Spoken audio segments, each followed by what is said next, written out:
Welcome to Virtual St. Xavier's, Dr. Setia. Thank you so much for having me. We'll just wait for maybe say 5 minutes more. Is that okay, Manoj? Yeah, sure. We just wait for 5 minutes. Absolutely, I'm all right. Can you just check it is showing live on our page? I'll just check. Because this Facebook is changing so many settings.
नमस्कार doctor साहब।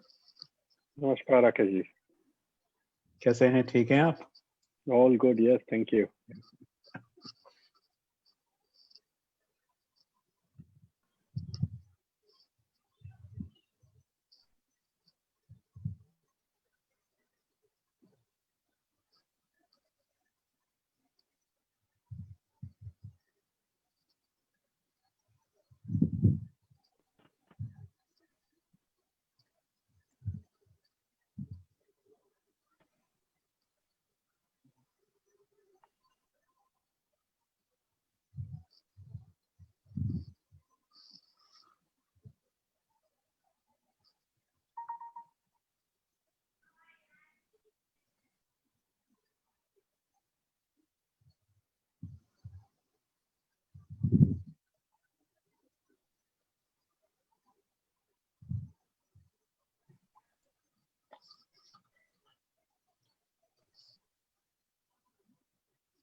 Vikas?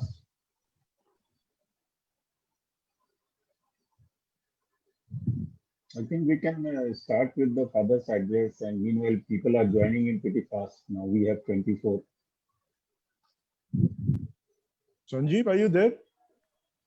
Sanjeev had joined, but can't see him. Maybe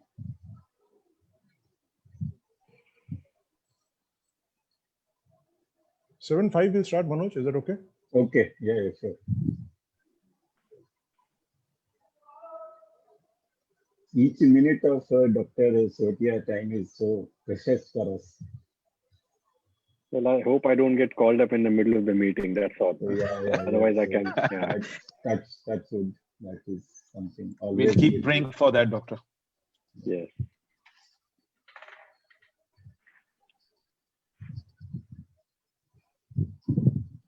Have you lost count of the number of sessions you have been invited to do during last 6 months? I believe. Yes, I believe I have seen also a couple of sessions. Yeah. It will be boring for most of us. No. It will be It is very repetitive. close to. It is very close to our heart.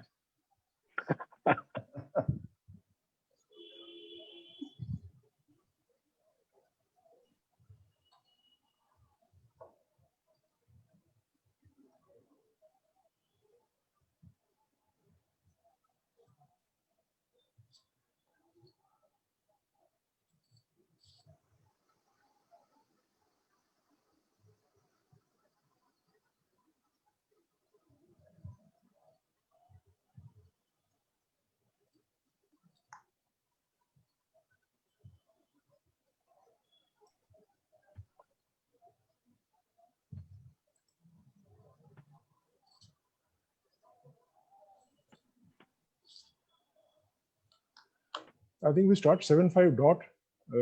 Today is probably the first day we are slightly late. Usually we start exact at 7. Yeah. Now people are actually returning from the home work. Yeah. Most people go to work. 7:05. I think let's start.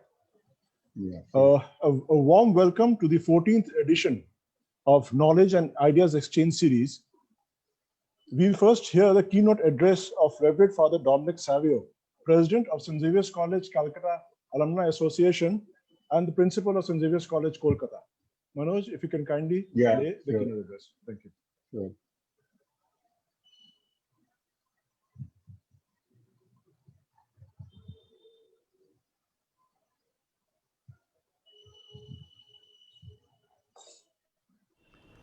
Very good evening to all of you.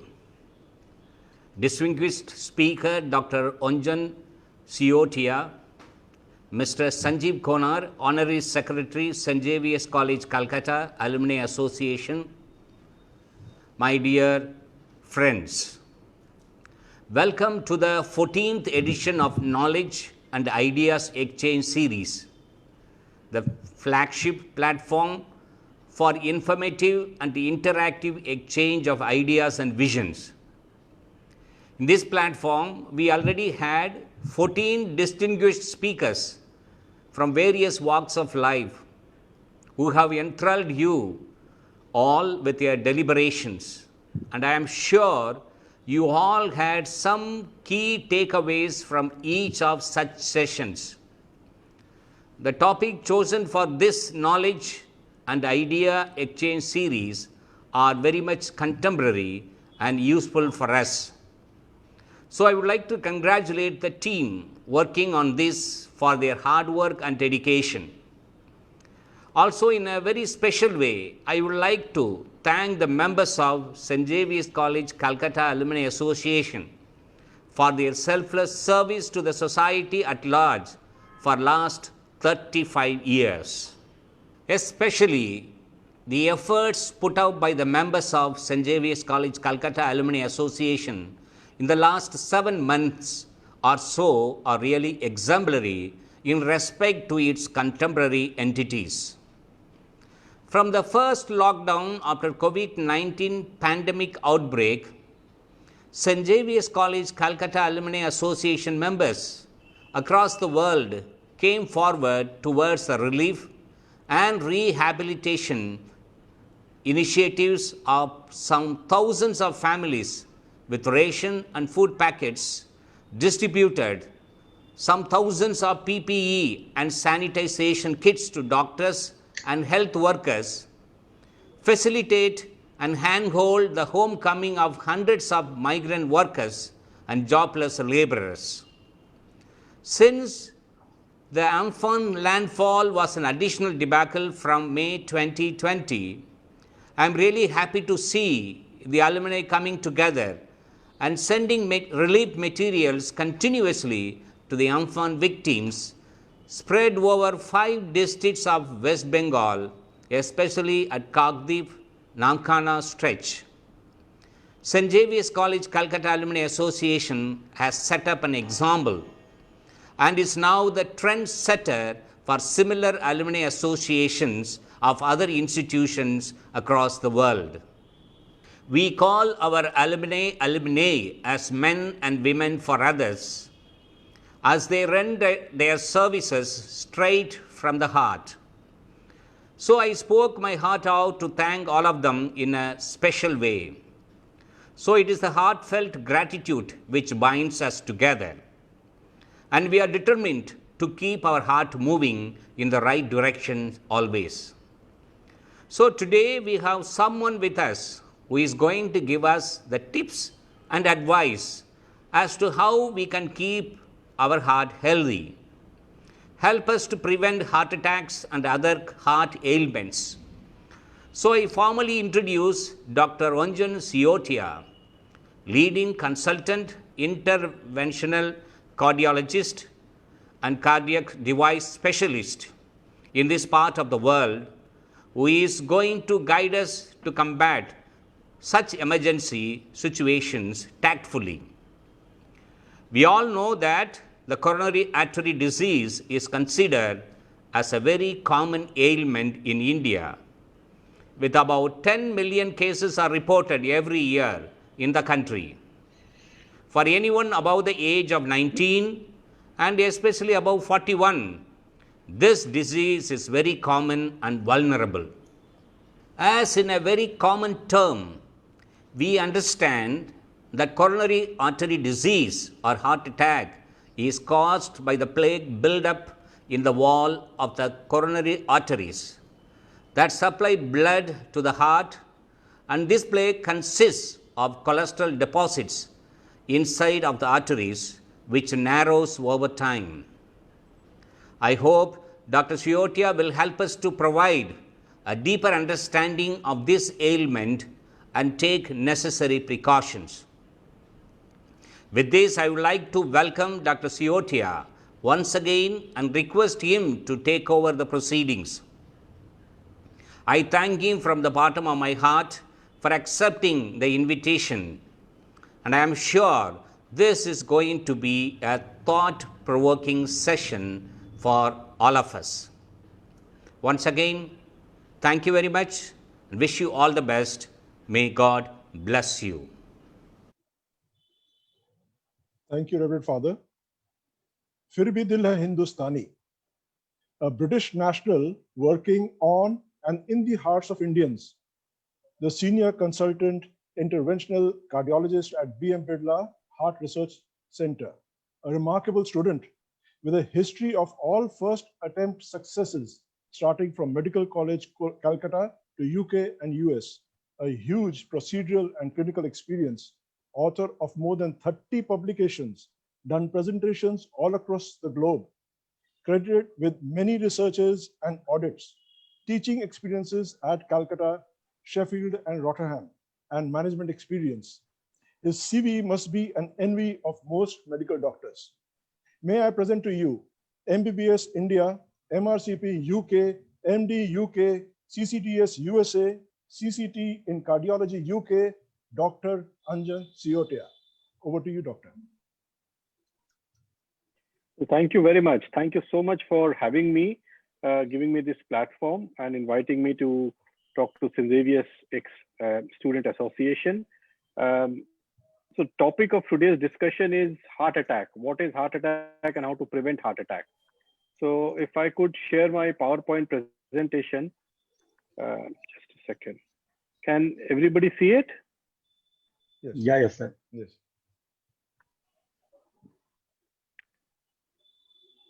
Can you all see the PowerPoint screen? Yes, Yes, yes.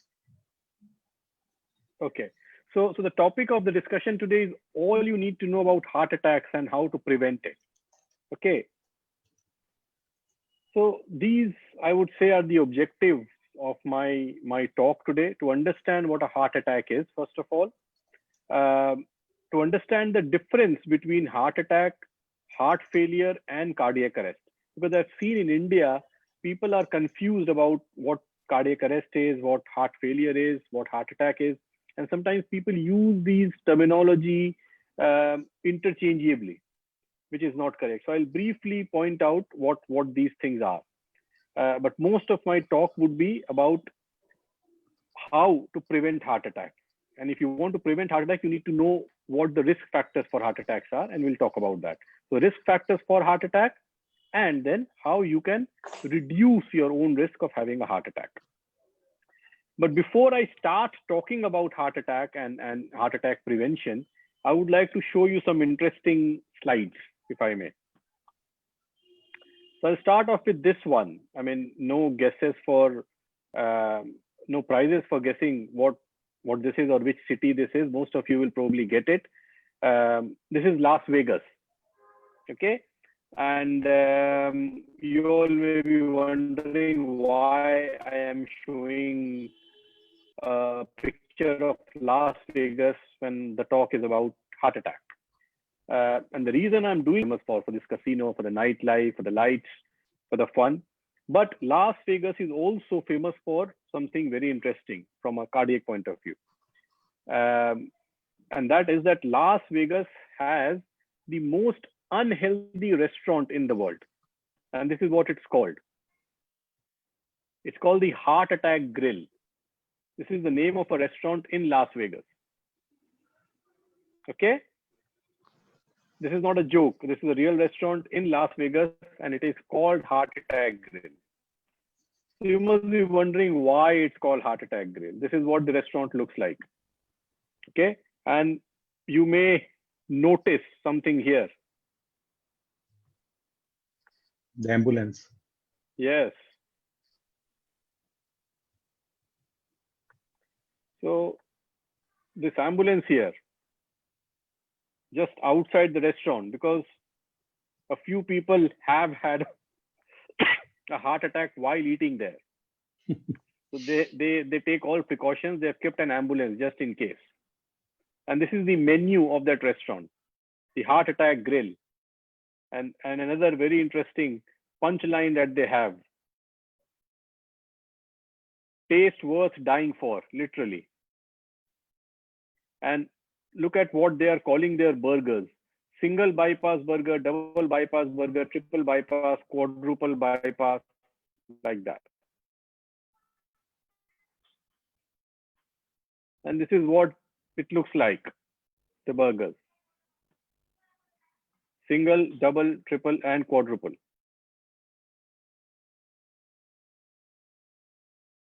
This is a typical waitress carrying the orders.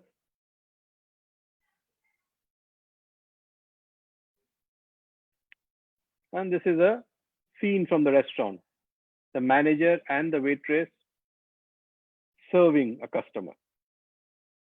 This is a typical person, patient, or customer visiting that restaurant.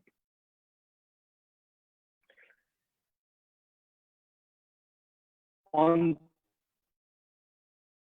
13th of April 2012, Guinness Book of World Record officially gave a certificate to this restaurant for serving the most calorific burger in the world. So this quadruple bypass burger weighs almost 1.5 kilos and has almost 10,000 calories in it. So basically, if you eat one burger, then you probably won't have to eat for next 4 or 5 days.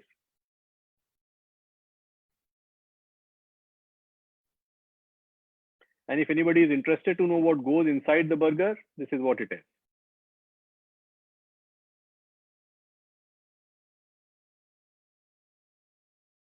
So anyway, that was just some interesting piece of information about Heart Attack Grill.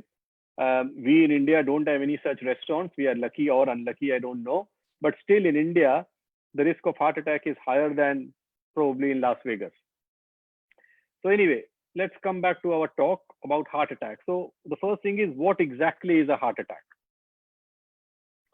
So to understand heart attack, you need to know what a heart is. A heart is basically a bag of muscles. And this bag of muscles is supplied by arteries. These arteries, they are like pipes which bring blood to the heart. Okay? And as we grow older, these pipes slowly get blocked by cholesterol deposits. And these are called plaques. And gradually, these plaques occlude the artery in a very, very slow way. And then what happens is, one fine day, and nobody can predict when and how and why, but one fine day, this plaque ruptures and a blood clot forms over that plaque. Blood clot forms over the cholesterol deposit, completely occluding the artery. So basically what it is, that an artery is slowly getting blocked over a period of time, 2%, 5%, 10%, 20, then 90, 80, and then suddenly a blood clot forms inside the artery, completely occluding it. So it gets blocked 100%. And when that happens, the blood supply to the heart is stopped completely, and that results in what we call a heart attack, or myocardial infarction as we call it in medicine. So it is a sudden cessation of blood supply to the heart, causing damage to the heart muscles. This is what a heart attack is. Show you some images. So this is the longitudinal section of an artery, and you can diagram. And this is what a plaque is. This is the cholesterol. And then suddenly a blood clot forms over it. This results in occlusion of the artery. This is an angiogram which shows that artery which is blocked here, and this is a cross section of the artery. This is the cholesterol part, and then this is the blood clot, which completely occludes the artery, causing this black thing. This is the damage to the heart muscles.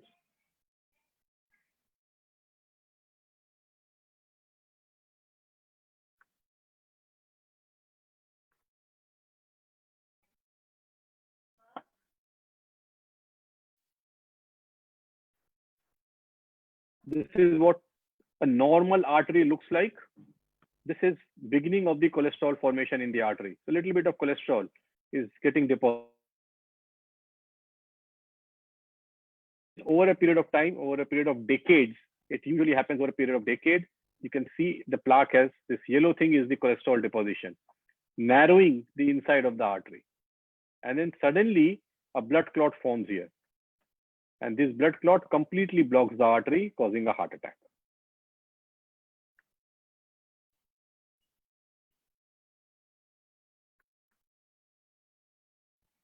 So this is what a heart attack is.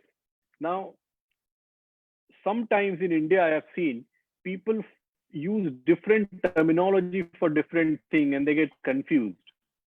And it's not uncommon for people to say heart failure when somebody has had a heart attack, or use the word cardiac arrest when somebody has had a heart attack. So these are different terms with different meaning. And I thought it may be important to use this platform to briefly explain to all the listeners what the difference between a heart attack, heart failure, and cardiac arrest is. So cardiac arrest means basically death. So anybody who dies has a cardiac arrest. Of course, a heart attack can lead to cardiac arrest. But if somebody has an accident, and then as a result of that accident, a car accident, they die, when their heart stops, it will be called that person has had a cardiac arrest. So heart attack is not synonymous with cardiac arrest, although heart attack can lead to cardiac arrest. But cardiac arrest is the end result when somebody dies, whether it's due to a cancer or it's due to a heart attack or due to an infection or due to COVID. Anybody who dies in the end has a cardiac arrest and then they die. So that is what cardiac arrest is, which is different from heart attack. And heart failure is just a condition, it's a disease when the heart muscles are weak. And this is a condition with which patients can live for years and years. And there are good treatment for heart failure. So heart failure is different, cardiac arrest is different, heart attack is different. Okay, this is just for the knowledge of people, nothing to do with heart attack. So coming back to heart attack, why is heart attack so dangerous? Why is everybody talking about heart attack all the time? First of all, it's because heart attack is very common. It is the largest cause of death worldwide, most important cause of death worldwide. More people die from heart disease than any other condition. That's why it's important. Also, it is important because it's a lethal condition. And I'll be showing some graphs and images during the course of my presentation, but I'll tell you what these graphs are showing. So this graph is showing the 28-day death rate from heart attack. And basically what it shows is if somebody is unfortunate enough to get a heart attack, and even more unfortunate enough to not get any treatment for heart attack, then there's a 50% chance that they will die within 28 days of the heart attack, be it a male or a female. This line is for male, this line is for female. Whatever the age is, of course, the higher the age, the higher the death rate. But whatever the age is, whatever the sex is, if you don't get treated, almost 50% patient, 40 to 60% patient will die within a month of a heart attack. That's why heart attack is dangerous. Heart attack is more dangerous, and this is a very, very important slide, very, very busy. But what it shows is the time when patients die due to heart attack. So this black line is for people who die before they reach hospital. The gray is for people who die within 24 hours of hospitalization. And the checks are between 1 to 28 days. And each of these rows, they represent a country. Like this one is Austria, this one is Denmark, this one is Germany. So you will see that, and this is for men, this is for women, this side. And you will see that wherever you live in the Western world, almost 2/3, 70% of patients, they die before they reach hospital, this part. So if somebody has had a heart attack and they are destined to die from it, then 2/3 such patients will die before they see a doctor. So that is the more important part of heart attack. Not only it kills, but it kills before you can see a doctor, before you can be given any treatment. So the best thing you can do for a heart attack patient is to get the patient to the hospital immediately. Because the moment a patient reaches a hospital that is trained, that is equipped to deal with heart attack, the moment the patient reaches there, the patient's risk of dying from heart attack goes down significantly. So this is a very, very important message. Anybody with a heart attack, don't try to treat at home. Get them to a place, get them to a hospital which is equipped to deal with heart attack so that they can be treated successfully and properly. So I've explained what a heart attack is. I've explained the difference between heart attack and heart failure and cardiac arrest. We have spoken about why heart attack is important. Now let's talk about how we can prevent heart attack. As I said earlier, a lot of people who die from heart attack, they die before they reach hospital. So what it also means is the best way to deal with a heart attack is actually to prevent it. Because if you have it, then you've had it. You have a very high risk of dying, or even if you survive, it leaves permanent damage to the heart. So the best way to actually deal with a heart attack is to try and prevent it. And then if you want to prevent a heart attack, you need to know what causes heart attack so that you can prevent it. So we will talk about what are the risk factors for developing a heart attack. And I have divided these risk factors into two categories: non-modifiable and modifiable. Non-modifiable means you can't do anything about it. You can't modify it. And modifiable means, of course, you can modify it and you can improve your chances of not getting a heart attack.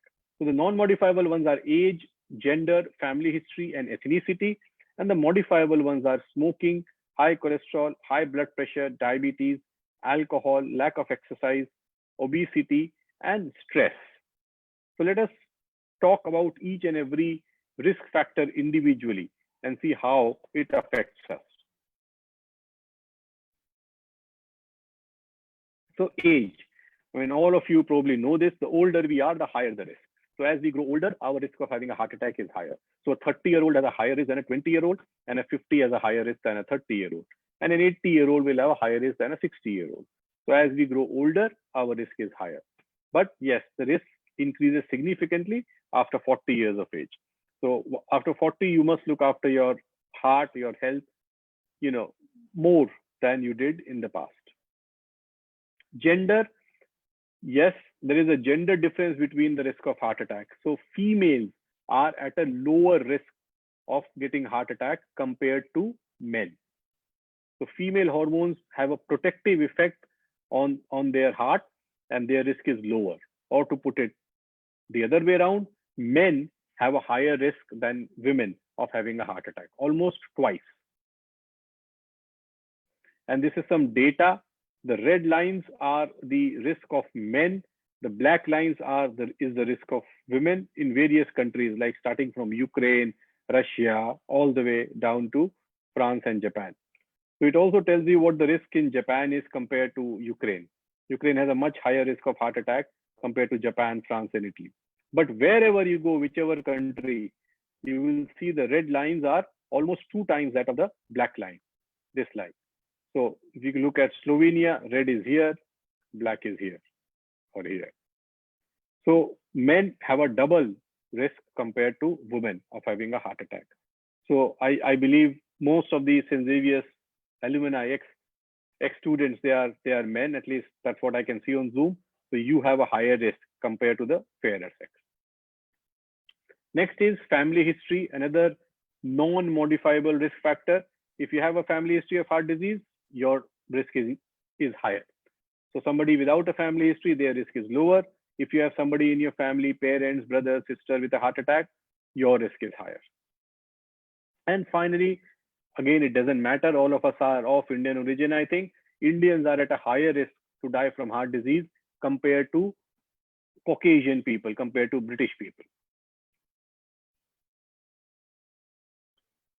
So these four are non-modifiable or not changeable risk factors: age, gender, family history, and ethnicity, and we can't do anything about it. So I won't waste my time talking about it, but we'll move on to the modifiable risk factor or changeable risk factors that we can change to reduce our own risk of having a heart attack. The most important such risk factor is smoking, okay? Or I should say tobacco in any form, be it smoking, be it jarda, gutka, kheni. Tobacco is consumed in our country in different ways. And whichever way you consume tobacco, if you consume tobacco, your risk of heart attack is higher than that of someone who does not consume tobacco.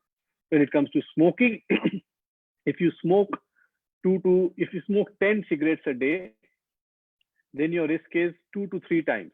But if you smoke 40 cigarettes a day, your risk is 10 times that of a non-smoker. And I'll show you some data. And these are not my personal data or anything. These are data published in established, reputed international medical journal. Like this data is from a journal called Lancet. You can see, and it was actually researched by an Indian scientist, a cardiologist called Salim Yusuf. He's from Bangalore originally, I believe, but currently a professor of cardiology in Canada. And he's done a lot of research on epidemiology. And he has published this data a long time back in 2004, which showed that the higher the number of cigarettes. So if you smoke 10 cigarettes a day, your risk is 2 times. If you smoke 25 cigarettes a day, your risk may be 5 times. But if you smoke more than 40 cigarettes a day, your risk is here, 10 to 15 times that of a non-smoker. So smoking increases your risk of heart attack significantly. So if you smoke or consume tobacco in any form and you want to reduce your risk of having a heart attack, the first thing you should do is stop smoking. And if you do so, then you will reduce your risk by half within a year. A lot of people we see in our chamber, in my practice, they come to me and tell me, oh, doctor, I've smoked all my life. Why should I stop now? So that is wrong. Okay. It's never too late to stop smoking. Again, I'm not going into the details, but this was a study done amongst the nurses in America long time back. And it showed that once they stopped smoking, their risk of heart attack gradually went down. And within 15 years, it kind of nearly touched what the baseline risk was. So to summarize, smoking cessation can reduce your risk of developing heart disease, coronary artery disease, by half within 1 year and completely reverses it within 15 years. If you stop smoking after a heart attack at any age, it reduces your risk of dying by nearly a third. The next risk factor after smoking is cholesterol. So again, everybody knows that high cholesterol is not good for you. In fact, most of you probably know most things I'm going to say in this talk. All I have done is put everything together in one presentation.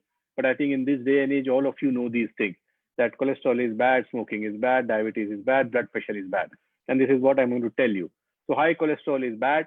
I'm going to show you some data. As your cholesterol increases, so does your death as a result of heart attack. And again, some more data. This was again a scientific study published in journal New England Journal of Medicine, which showed that when cholesterol lowering medications or statins were given to people with cholesterol, it reduces their cholesterol by 50%, 50% fall in LDL cholesterol. It led to a 44% reduction in the risk of heart attack, death, or brain stroke. So high cholesterol, bad for you. Reducing your cholesterol by taking appropriate medications when necessary or by adopting healthy diet can reduce your risk of heart attack. So cholesterol is bad, high cholesterol is bad, but then the problem is how high is high? What is high cholesterol? So this is where there is a little bit of confusion. I don't want to confuse you all because this is slightly technical, but all I would like to say is there is no single cutoff for cholesterol for all of us. Okay. So for example, if this is my lipid profile, total cholesterol of 224, which is actually higher than the recommended range, which is less than 200, HDL, LDL, do I need to take cholesterol reducing tablets based on this lipid profile? So it depends. If I am 40, non-diabetic, non-smoker, and don't have high blood pressure, I don't need to take medication. But if I am 70-year-old with high blood pressure, then I should. Or if I am 40 with diabetes, then I should. Or if I smoke, then I should. So whether you need to take cholesterol medicines for what we call primary prevention to prevent a heart attack depends not only on the lipid profile, but on your all other risk factors. So my advice to you, if you have high cholesterol, or if you do a lipid profile, go and see a doctor. Ask your doctor to calculate your cardiac risk. And there are risk scores which can calculate your cardiac risk. It looks something like that. You put your data, age, gender, total cholesterol, you smoke or not, what your blood pressure is. And then if you click here, it calculates your 10, you need to take medication. So that is cholesterol. And then diabetes, the next risk factor. So after smoking, cholesterol, diabetes is a very, very important risk factor. The risk of having a heart attack is increased by 2 to 3 times if you have diabetes. And if you are a diabetic and you get a heart attack, your risk of dying due to the heart attack is twice that of a non-diabetic. So diabetes is a bad disease. All of you know that. It affects virtually, the whole body. Every part of our body can be affected by diabetes. But heart is, of course, the most important organ. And diabetes has a very detrimental effect on heart. It causes narrowing in the heart arteries, plaque deposition, and it causes more heart attack. And again, some graphs, I won't go into detail, but basically what it shows is the risk of diabetic in men and women compared to non-diabetic. And it also shows that you can, by strict diabetes control, slightly reduce your risk of cardiac risk. But the truth is, if you have diabetes, then your risk will always be higher, even if you control your blood sugar adequately. So this is very, very important for all of you to know that if you have diabetes, then even if you control your blood sugar very effectively all the time throughout your life, even then your risk of having heart problem will be higher than that of a non-diabetic. When we talk about diabetes, diabetic complications are usually divided into 2 categories. We call it microvascular and macrovascular. So these complications related to kidney, eyes, and nerves are called microvascular complications. And these complications of diabetes can be reduced significantly by taking appropriate medicines, diabetes medicine, good blood sugar control. But unfortunately, cardiovascular complications are not reduced adequately by controlling the blood sugar only. To reduce your risk of heart attack, you not only need to control your blood sugar, but you also need to control your blood pressure, which we will talk in a minute, and your cholesterol. So if you are a diabetic and you want to reduce your cardiac risk, the only drug that has been shown to reduce heart attack risk in diabetes is a drug called metformin. Insulins and all the other drugs don't have much effect on your cardiac risk, on your risk of getting a heart attack. And as I said earlier, the risk can be reduced by BP and cholesterol control. So we have talked about smoking, we have talked about cholesterol, we have talked about diabetes. The next risk factor is blood pressure.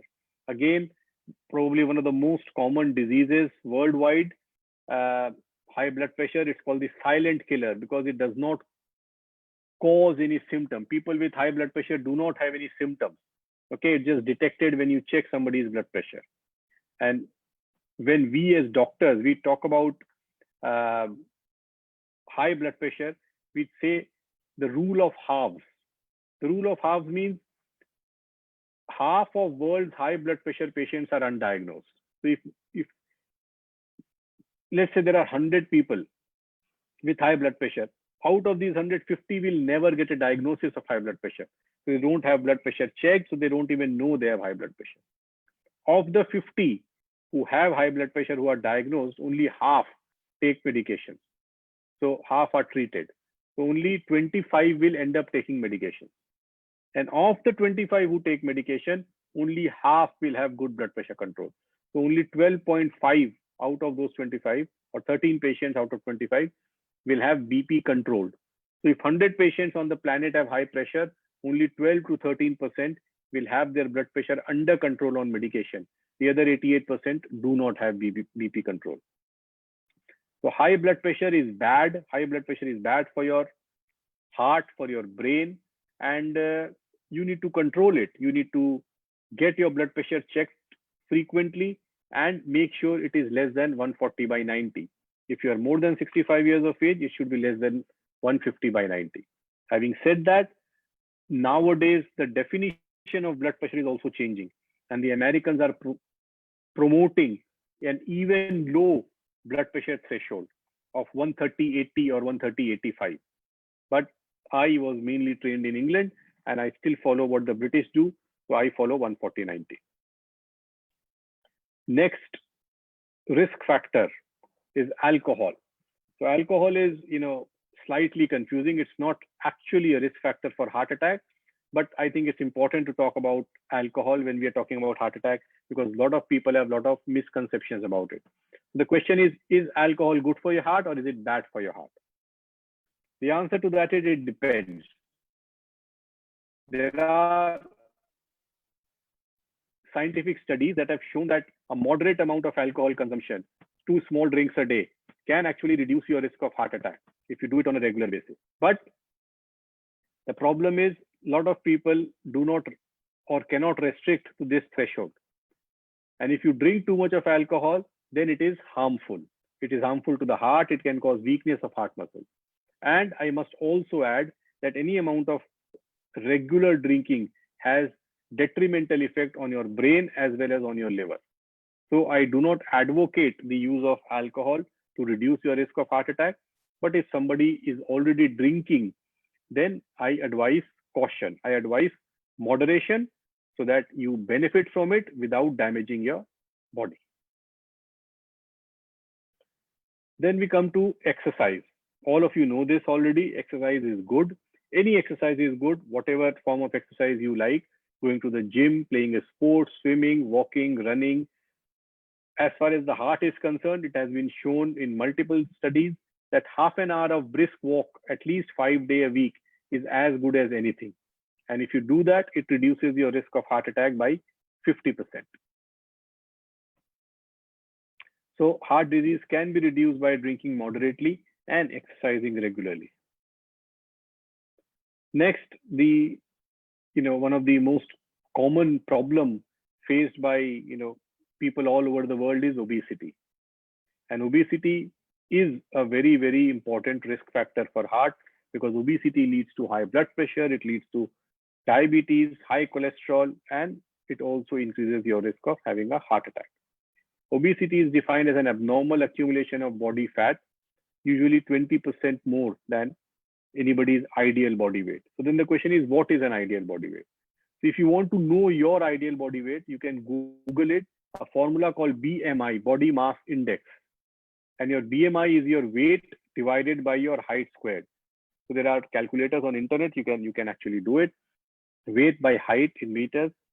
And the ideal BMI for anybody is between 18.5 to 25, between 19 to 25 basically.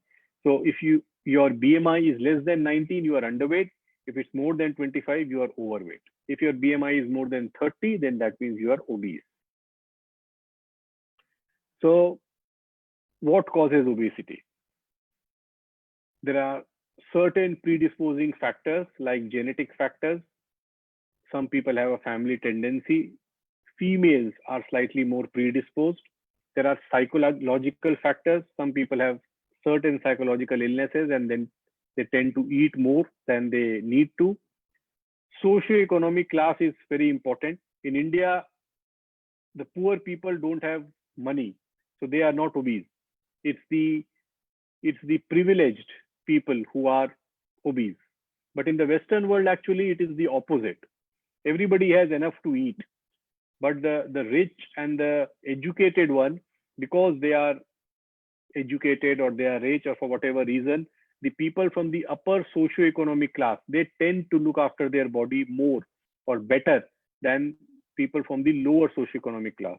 So in the Western world, the richer, privileged people are actually in good health and tend not to be obese, whereas the working class people and people who don't have good jobs or jobless people, they tend to have obesity as a big problem.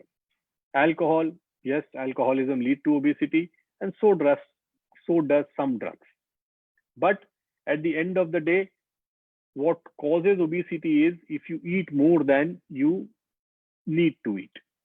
So basically, all of us eat food to get calories, and then we spend those calories in our day-to-day activity.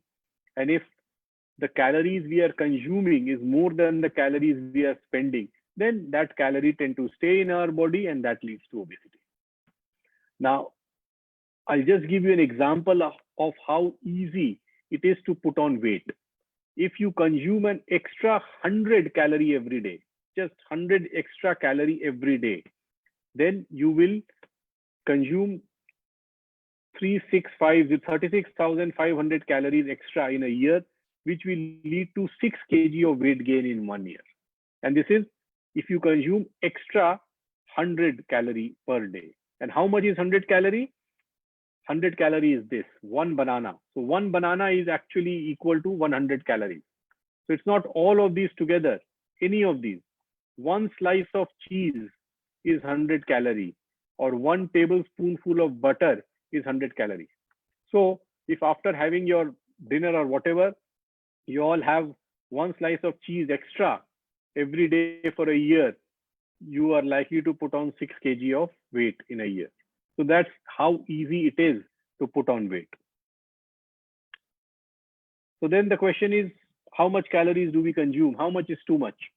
Well, it depends on how much you are spending every day. So it depends on what your exercise level is, what you are doing throughout the day. For somebody who is in a manual job, even 3,000, 4,000 calories is sufficient. For somebody who is sitting at home doing nothing, 1,200 calories may be enough.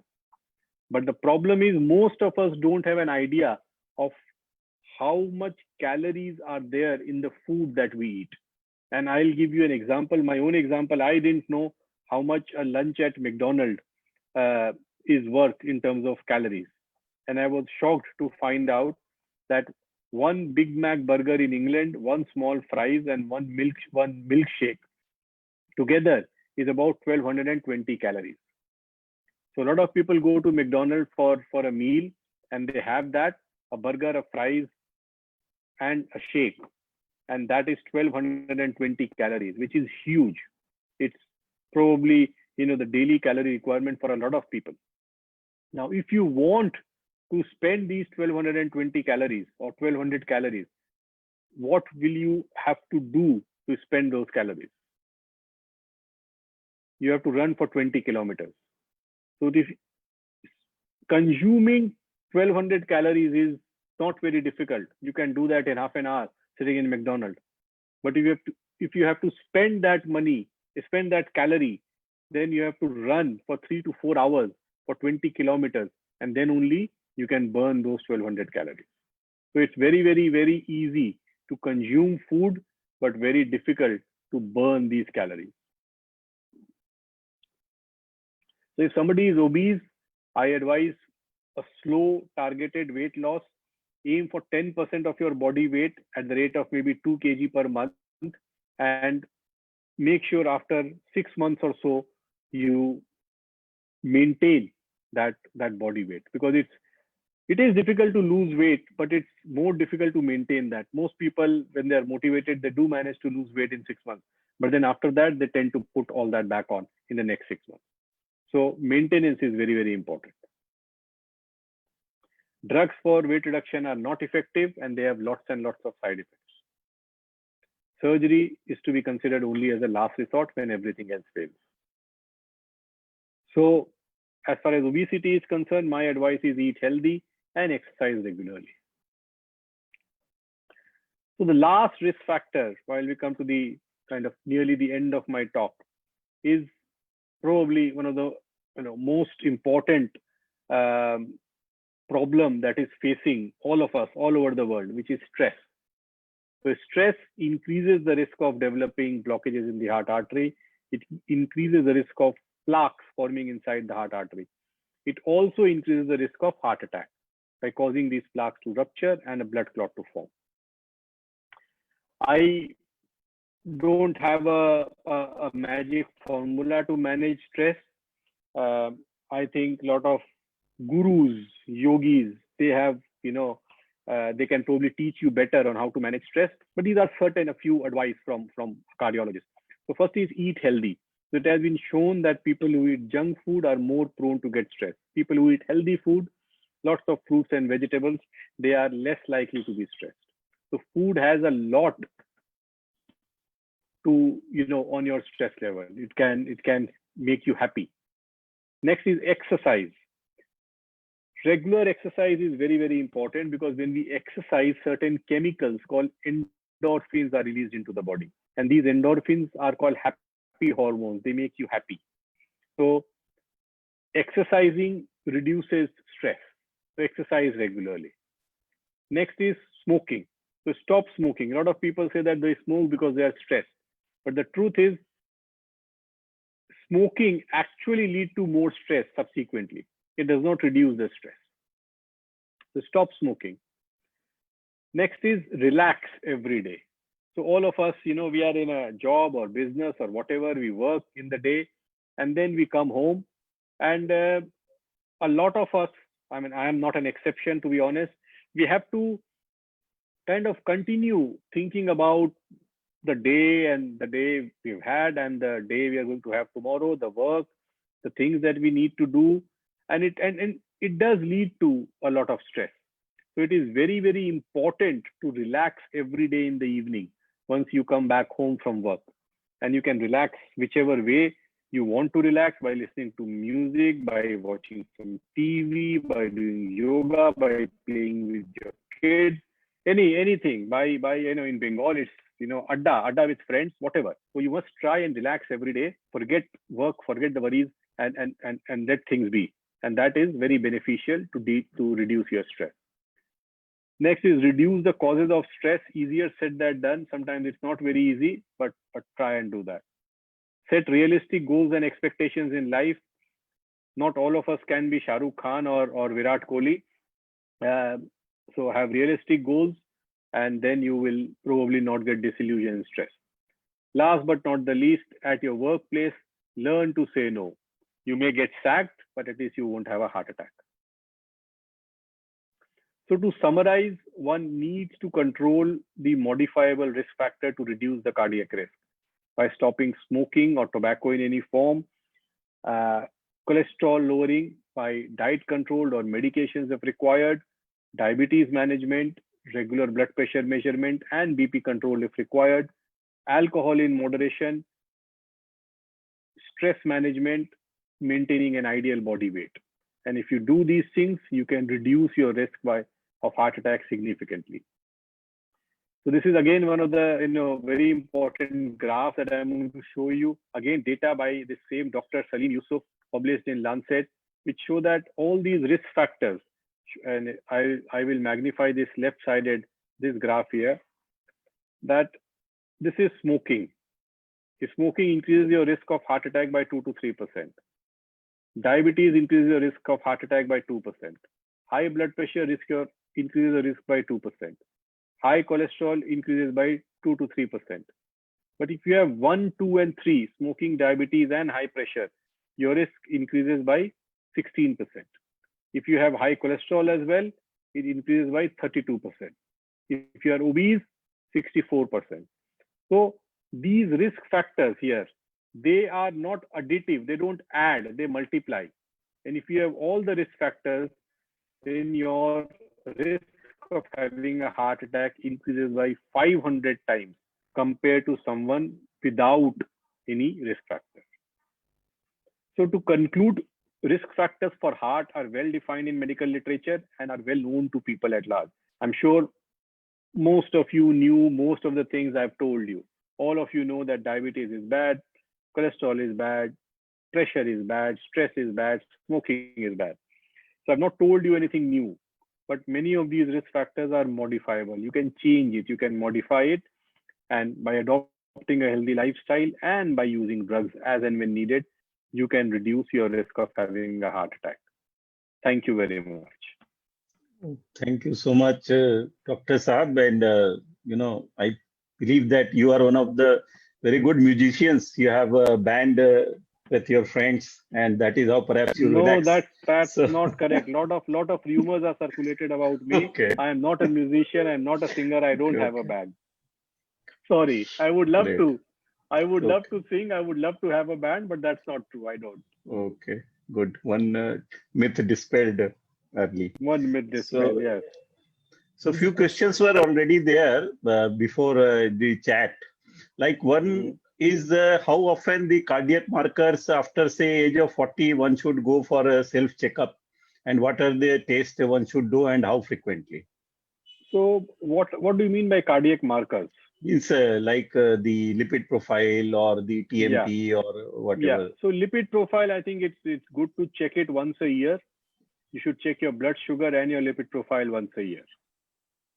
TMT, again, there's no hard and fast rule, but it depends on your overall risk. If somebody is diabetic, has a strong family history, then they can do it at the age of 40. I have passed that age. I have not had my TMT done.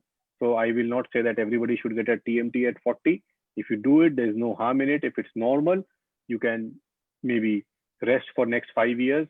And if you don't have any symptoms, then do it after 5 years. If you develop symptoms at any point of time, you should do it sooner. Okay, so basically lipid profile and BP regular check and sugar, I think. should And be sugar. good. Yes. Yes. Any suggestions on CRP, C-reactive protein? Useless test. Okay, doctor. Yeah. So CRP kind of, this may get slightly technical, but yes, CRP is a marker of cardiac disease, no doubt about it, but it's a weak marker. Okay. And it does not add anything more than what you can know about a patient by their family history, by their cholesterol level, and by their other risk factors. So it does not add much to what you already know about the patient. So I have never done CRP on any patient in my life to assess their cardiac risk. Never. Okay, doctor. Now the other question was during the COVID, people are not able to do the follow-up checks of bypass or the angioplasty. So how risky is it not to have a follow-up check on these? See, I don't think it is risky as long as you are taking your medications and as long as you don't have any symptoms. Okay. So say you had a bypass surgery 5 years ago and you are doing absolutely fine, or an angioplasty 3 years ago and you're doing absolutely fine and you continue to take your medication. So as long as you're taking medicine, as long as you don't have any symptoms, you're fine. Don't worry too much about it. If you have any symptoms, then that's a problem. Then you must see your doctor immediately. Regarding family history, if father had or the brother had, but they did not maintain a good lifestyle or had a lot of stress or weight or smoke, but the other family members are doing fine with exercise, is it still a risk factor? That's a very, very good question. So yes. So the answer is yes. Short answer is yes. So let's look at it in a slightly mathematical way. Okay. Somebody has got a family history of heart disease. So their risk goes up by twice. Okay. Compared to somebody without a family history. So their risk is higher. But now, if they are exercising every day, if they are doing everything that I have said in this presentation, they can reduce that risk from 2 times to maybe 1.1 times or 1.2 times, or maybe may bring it down to somebody without family history. It's very difficult or impossible, I would say, to calculate an individual person's risk of having a heart problem. Okay. So of course I can say by certain formulas that we have at our disposal that Manojji, your risk of having a heart attack in the next 10 years is 7.2%. Okay. I can tell you that based upon certain calculation I can do. But the truth is, you are not going to get a 7.2% heart attack. You will either get a heart attack or you will not get a heart attack. So you will either have 100% heart attack or you will have a 0% heart attack, isn't it? So to calculate an individual's risk accurately is impossible task. What we are doing is we are talking in terms of population. Somebody in a population with that kind of a risk profile will have this much of risk. And you can reduce your risk by exercise and healthy lifestyle and whatever. So if you have got family risk, then you have to work more to reduce it. Yep, That is absolutely. Spot on, that spot is- on. yeah, So that don't is what- think that, oh, my father, had a bad lifestyle, so that's why he had a heart attack, I will not have it. No, he had it, so you are at a higher risk. So you should do more to protect yourself. Very, very well put up. Yeah, excellent. And regarding the time to not to have the time to go to hospital, so typically people take it as a heartburn, maybe a gas, Sorry, and I they lost ignore you. it. Hello? Hello? Is it, can you hear now? Sorry, I can hear you now. Yes. Now? Yes. Yeah, maybe the Bluetooth gave away. So the use of Sorbitrate or Dispirin instead of just treating it with gas medicine, does it help, or is it any risk to take two Sorbitrate if you are having a chest pain or something Very, like that? very, very good question. So if you are having chest pain, you are not trained to know if it is cardiac or not. Sometimes even cardiologists are not 100% sure whether a particular pain is cardiac or non-cardiac. So there is no harm in taking a Sorbitrate. If somebody is having a heart attack, the best drug they can have at home is an aspirin, a Dispirin tablet. So if somebody is having a chest pain, there is no harm in giving a Dispirin, but that should not be the end. If somebody is having pain severe enough for them to take Sorbitrate or severe enough for them to take an aspirin, they should immediately go to a hospital and get an ECG done. It's very important. If the ECG is normal, go home. Don't need to stay, but get an ECG done.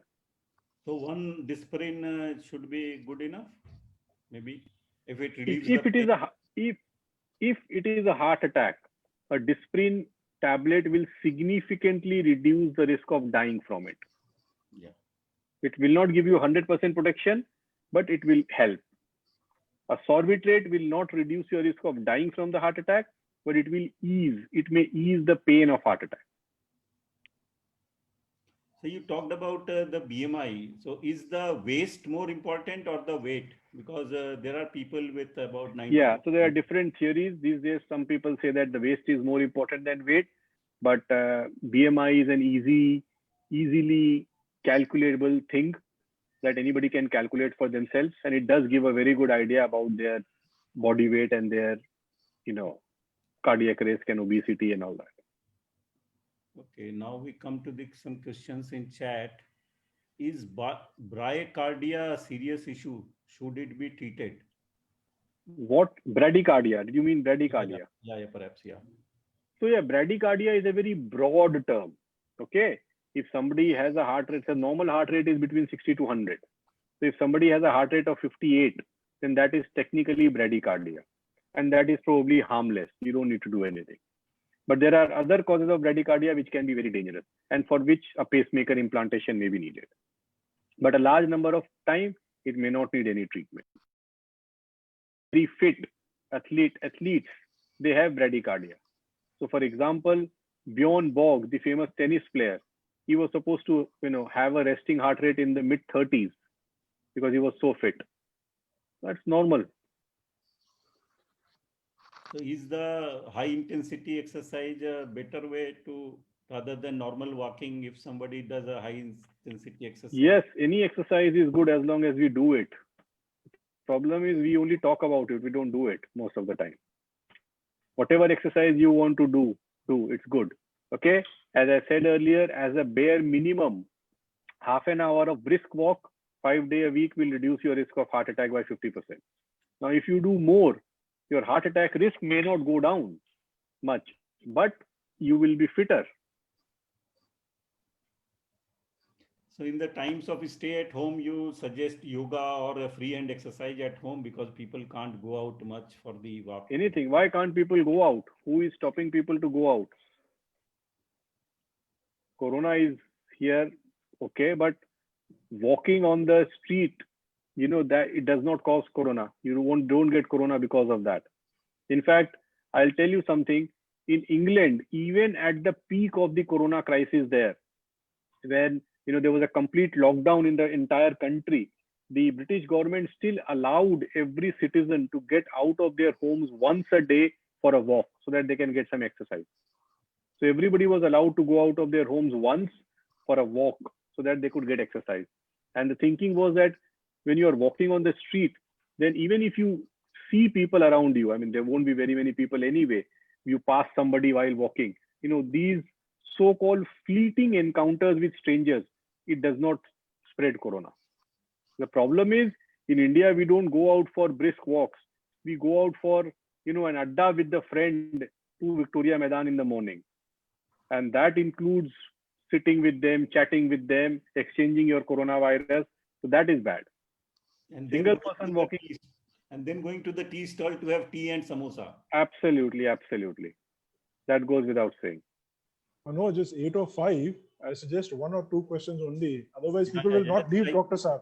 I think we'll have to keep him till Just 2 questions. Actually, they are important. One thing is, what are the symptoms one should look at if he's facing a problem, occasional breathlessness or something like that, or some stomach upset, altogether 2-3 symptoms. So you mean the symptoms of heart attack? Means it is approaching, means you are at the high risk. It may happen to you. See, there is so there is nothing called approaching. So heart attack does not warn you most of the time that I am coming. Okay, most people who get heart attack have the heart attack as the first symptom of their cardiac illness. So they have not had any symptom ever in the past. The first time they know they have a heart problem is when they get the heart attack. Okay, so there may not be any warning signs or symptoms for most people. The symptoms of heart attack is, of course, chest pain. It's a central pain right in the center of the chest, usually. Not everybody gets typical symptoms, but the pain of heart attack is a severe central chest pain. And the typical class, textbook description is central pain associated with sweating and nausea and vomiting maybe. And people say that this is the worst pain of their life. And it can radiate from the chest to the left arm, right arm, both arms, shoulders, back, to the jaw, to the neck. So it can go to these places. So these are the classical symptoms of heart attack. Having said that, not everybody gets these classical symptoms. So some people have atypical pain. A lot of people have gas-like thing in the abdomen, upper abdomen. They think it's gas. In India, it's very common. And diabetic, especially diabetic patients, sometimes do not get any symptom. They think, they just get what is called a painless heart attack, silent heart attack. Okay, so I can hand over the proceeding to our secretary, Mr. Konar, for a vote of thanks. It was so enlightening session, and we have a recording, so people who have missed will definitely look forward to listening to it. Thank you, Manojji. Dr. Anjan Siotia, Reverend Father Dr. Dominic Savio SJ, the President of the Alumni Association, Reverend Fathers of St. Xavier's Community, alumni and alumni friends joining today, and the guests. On behalf of our association, I thank you all for taking time out of your busy schedule and listening to the most helpful and pertinent topics of our exchange and knowledge and ideas exchange series, which is about our hearts and close to our hearts.